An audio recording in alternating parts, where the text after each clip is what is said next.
আজকে আমার কাছে রয়েছে Realme C35। এটাতে আমাদের টাচ কাজ করছে না, তার সাথে আমাদের অন্য ডিসপ্লে লাগিয়ে দেখা হয়েছে। এবার আমরা স্টেপ বাই স্টেপ চেক করবো সেটাতে প্রবলেম কি আছে। সেটটা দেখে আমরা বুঝতে পারছি আমাদের সেটের মধ্যে কোনো কাজ করা নাই, আমাদের মাদারবোর্ডটি একদম সম্পূর্ণভাবে ফ্রেশ অবস্থায় রয়েছে। এখন আমরা স্টেপ বাই স্টেপ চেক করব আমাদের টাচ সমস্যাটা কোথা থেকে আসছে।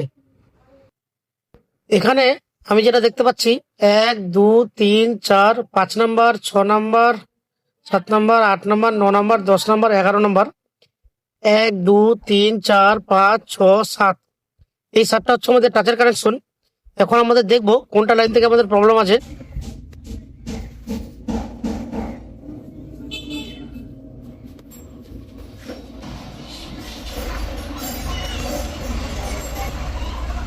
এক দু তিন চার পাঁচ, 5 নম্বরে আমাদের রিডিং আসছে। এটা হচ্ছে 1.8 ভোল্টেজের লাইন। এর ডাইরেক্ট আমাদের পাওয়ার আশি থেকে 1.8 ভোল্টেজ আমাদের এখানে আসে, কানেক্টারে আসে। 6 নম্বরে আমাদের কোনো রিডিং নাই, 7 নম্বরে রিডিং আছে, 8 নম্বরে রিডিং আছে, 9 নম্বরে রিডিং আছে, 10 নম্বরে আছে, 11 নম্বরে আছে।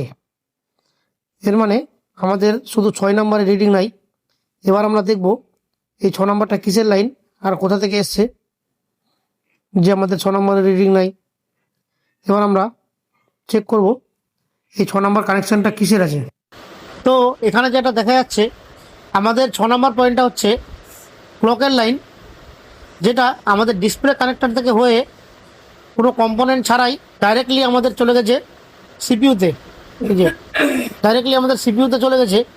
তো আজকে আমি সিপিইউ ড্রিলের মাধ্যমে সিপিইউটাকে ড্রিল করে সিপিইউর উপর থেকে কানেকশানটা নিয়ে গিয়ে আমাদের টাচের যে 6 নম্বর লাইনটা আছে সেটাতে গিয়ে জাম্পার করব।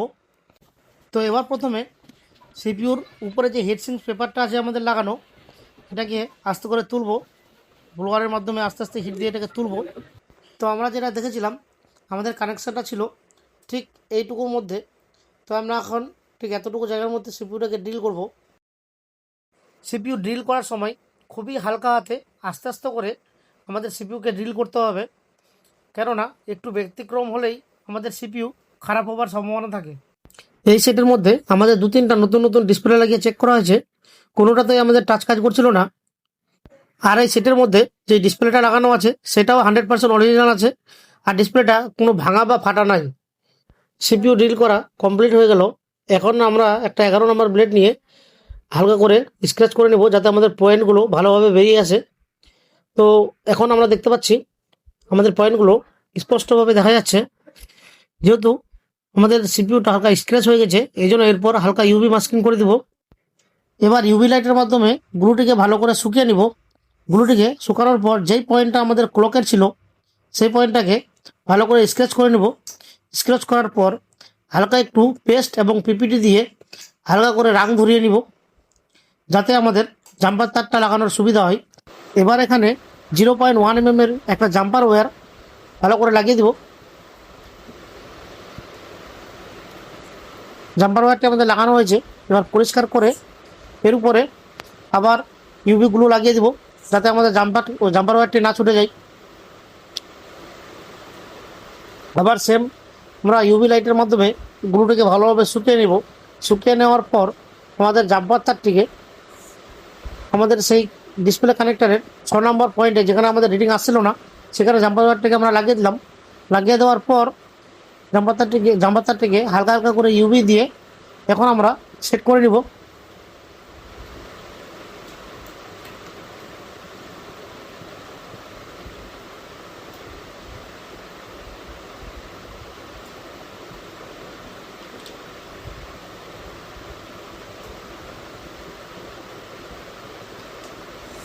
ভালোভাবে সেট করতে হবে যাতে আমাদের গ্রাউন্ডের সঙ্গে টাচ না পড়ে যায়।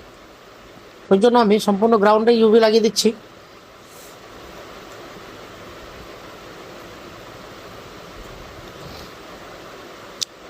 আমাদের তারটি সেট হয়ে গেছে। এখন আমরা বোর্ডটাকে আমাদের বোর্ডের মধ্যে লাগিয়ে চেক করব আমাদের টাচটি কাজ করছে কিনা।